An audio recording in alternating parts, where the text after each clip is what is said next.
Hey guys, I hope everybody's having a fantastic day. Whether you're watching this in the morning, in the afternoon, or in the evening, I'm glad you're here. Today, we're going to take kind of a look back and a look kind of forward at one of the most innovative knife brands in terms of designs that I probably collect, and that will be Spyderco's. So I was just going to kind of run through my Spyderco collection from different points of manufacturing and show some different similarities or some different stylistic characteristics, design language, most importantly, something that they all hold pretty much in common. Before I get started, I did want to say thank you to the channel members. Thank you, thank you, thank you. And thank you to anyone who subscribes to the channel, watches the content. Thank you. And thank you to anyone who just comes in and occasionally watches content, picks up a knife review here or there. I appreciate it. So today we're going to be looking at Spyderco's. And the first Spyderco that I brought into my collection, and I still have it, is this little Dragonfly in British Racing Green FRN and ZDP 189.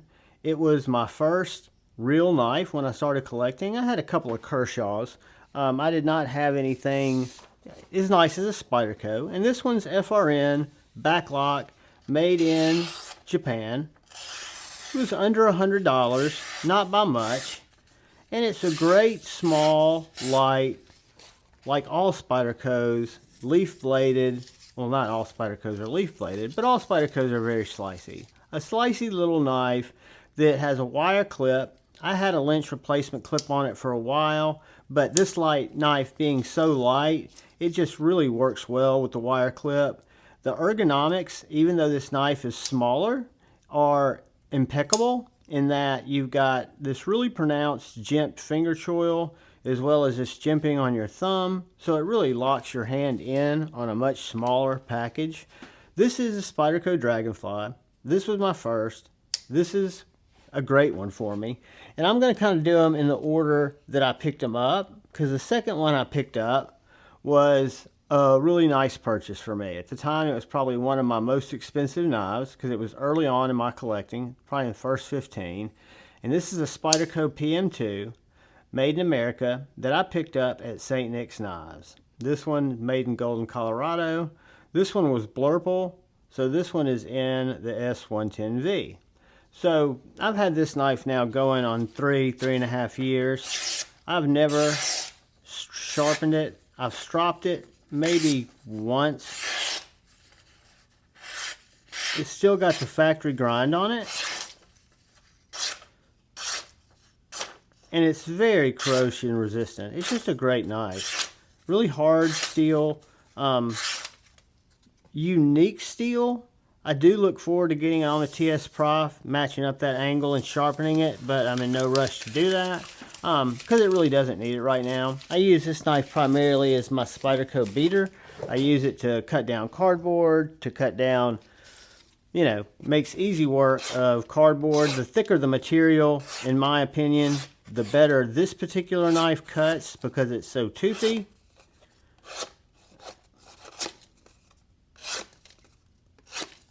So it's a stone cold banger.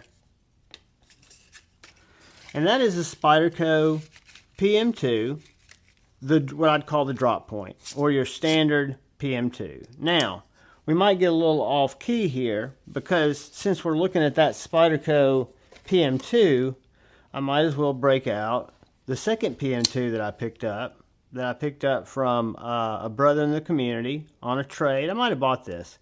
This is a Tanto Spyderco PM2 S30V blade. It's got the same nice full-size ergo as the PM2 that was my first PM2. That is a full-size knife. And then I had a chance with OCD for EDC to put together a trade with a little cash to pick up this knife. And this is a Cutlery Shop exclusive Wharncliffe PM2 in CTS-XHP. So I've got a CTS-XHP Wharncliffe, an S110V drop point, and then an S30V Tanto, all of which I like very, very much. I think they're all great knives. They're all very slicey knives. Some of them more so than others. Some of them are therapeutically slicey, like the CTS-XHP Wharncliffe, but they're all fantastic knives. So we kind of knocked those out a little bit quickly. So we're going to stick with our American made for right now, and we're going to pick up probably, they're one of two that are my favorites, and this very well could be it. This is my Manix 2. That started out as a knife center exclusive in crew wear, had black G10 handles. I upgraded it with these, is it Rock City? I'm trying to think of the scales. Anyway, the Rock City Design scales, I believe is what they're called. I could be totally off there. This is the Dragon pattern. These are linerless scales, so they allowed me to remove those jimped liners from my Manix 2, which for me, who's an urban guy, made it a perfect EDC knife. I went ahead and used Justin OCD for EDC spring upgrade kit. I got the lighter spring and the ceramic ball. And then for a pop of color, I'd picked up this purple or blurple ball cage actuator. You can't really tell it's a different color, but it does throw a little bit of difference in there that makes you wonder. But this is my blacked out with an MX gear clip Manix 2, and guys, this is as slicey as they get. This guy is a absolute beast. Great EDC knife, one of my favorite Spydercos. I love it. If that's not my favorite Spyderco, this one surely is. This is my Cutlery Shop exclusive CTS-XHP Shaman. This is my full-size Spyderco. This is the biggest Spyderco in my collection. It is a full-size knife. I put some sharp dress scales on it that are purple carbon fiber. I love them. They're fat carbon. This knife is an absolute beast. It's got a thicker blade profile than any other Spyderco in my collection. It has got fantastic action. And as thick as it is, it's still a therapeutic slicer. Whoops. Fantastic blade, a full-size blade. This might not be as long, or it may be right around the same length as the PM2. However, it's much girthier. It's got a thicker spine. It's got, you know, it's a little bit shorter than the PM2, but it's much more robust in terms of an overall build and an overall profile. So if you're looking for a heavier use knife, I would say give the Shaman a look. It's a fantastic knife. Then as we stay in our American-made Spydercos, we come to this guy right here. This is my YoJimbo 2. That started out as just a basic bitch YoJimbo 2, black G10 S30V blade, deep hollow grind. I was attracted to this early on in my collecting just because it's such a fantasy looking wicked knife. It is extremely slicey, it's extremely piercy, it's just devastating, right? It's a devastating knife that looks great. This is a beautiful Wharncliffe that cuts very well. I put these knife okay, I'm going blank. I'm drawing a blank. Not Knife Joy, but knife something scales on it. It might have been Knife Joy. Might have been Knife Joy scales. But these are just titanium anodized scales. And then I picked up this Lynch modular Spyderco clip when they came out. Casey was nice enough to send me one to check out. And this is a game changer for Spyderco clips. The way it works is you've got a base. It's a two-part clip. So you've got this base, it's a little L bracket, it's titanium that mounts into your three Spyderco screws.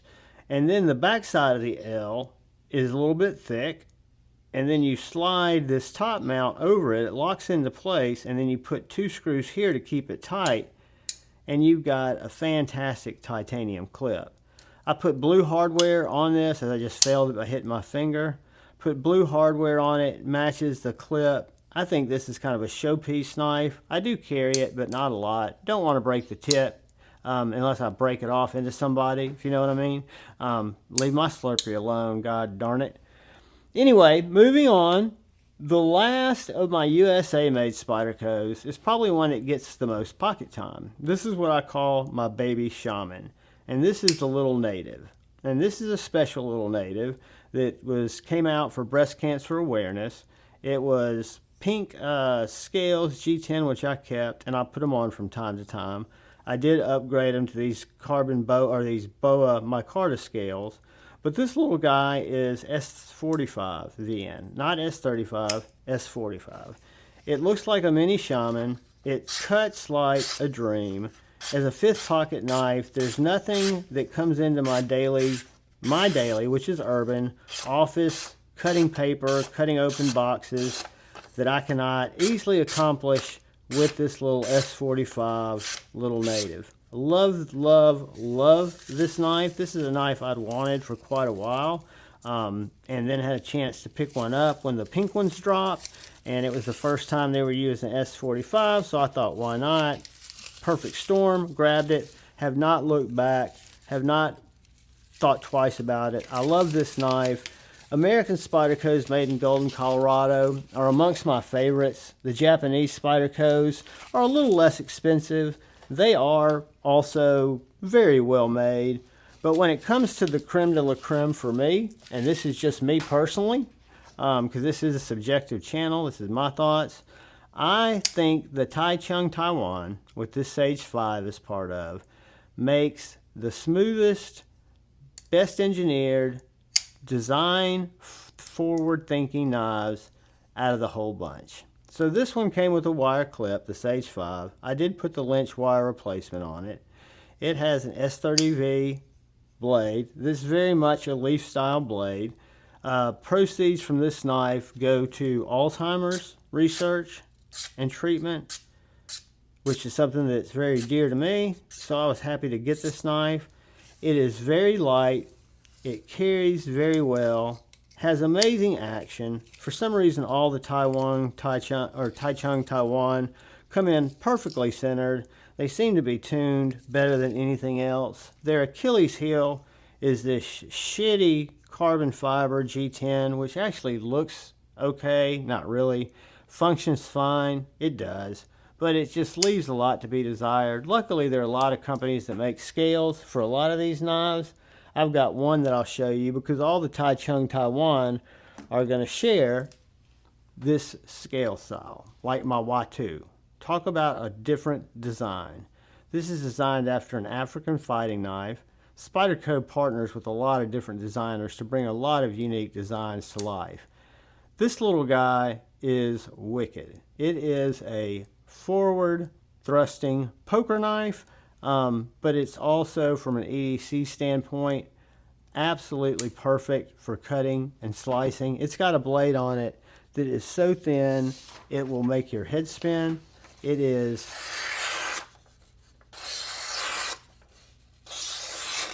not just your regular cutter, and it's just an absolute piercing machine. It was evidently designed by an African or around a historical African fighting knife. It's called the Watu. Not that expensive of a knife. I've also seen some great scale replacements on this with micarta scales. I had a chance to buy some once and passed on it and have forever regretted it. But this is a Spyderco Watu. Really great knife from Taichung, Taiwan. Got a couple more to look at, and this is probably the most unique. This is the Spyderco Ikushi.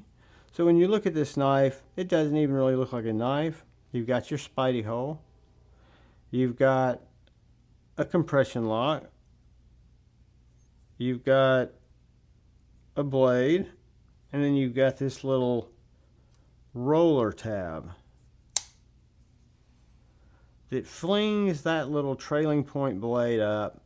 If you guys have ever used Apache cases or cases where you have to cut out foam or pluck foam, this little knife is my go-to foam plucking machine. I can get in there, I can cut that foam out, pull it out perfectly. This knife is so slicey. Basic S30V.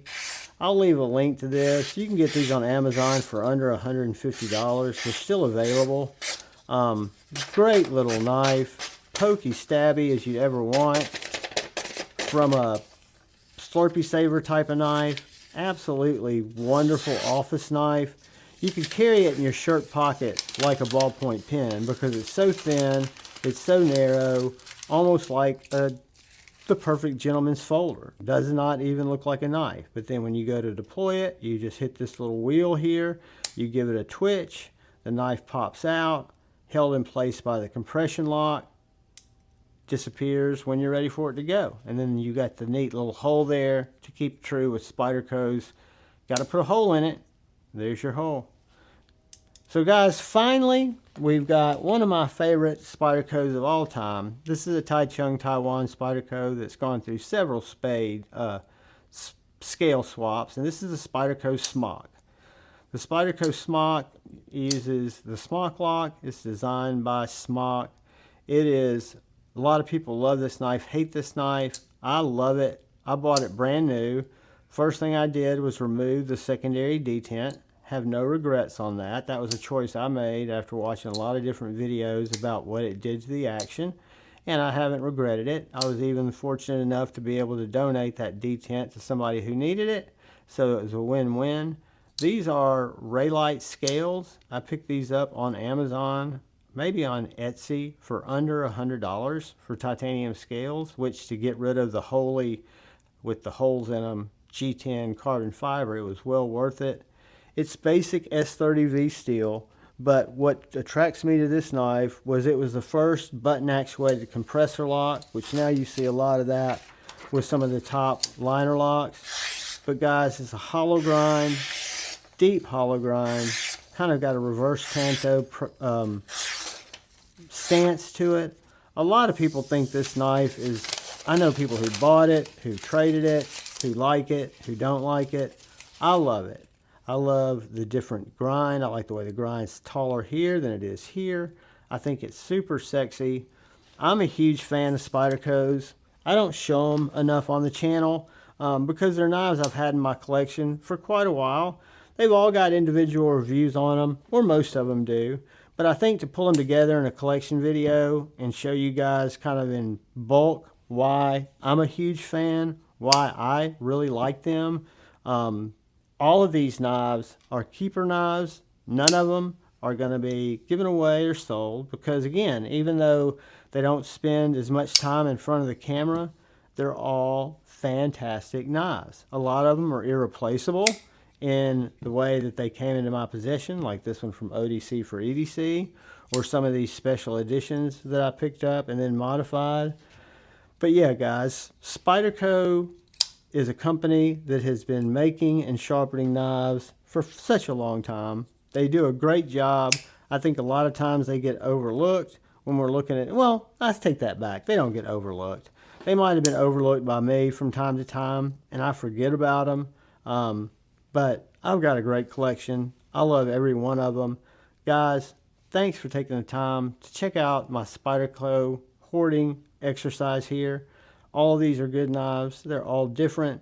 Spyderco offers anything you're looking for, whether it's a saltwater knife, whether it's a wacky knife. You look at them, they're there. Guys, thank you, thank you, thank you.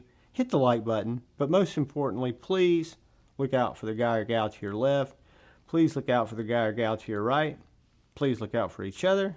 Go forward with love in your hearts and choose to bait, not hate. I love you all.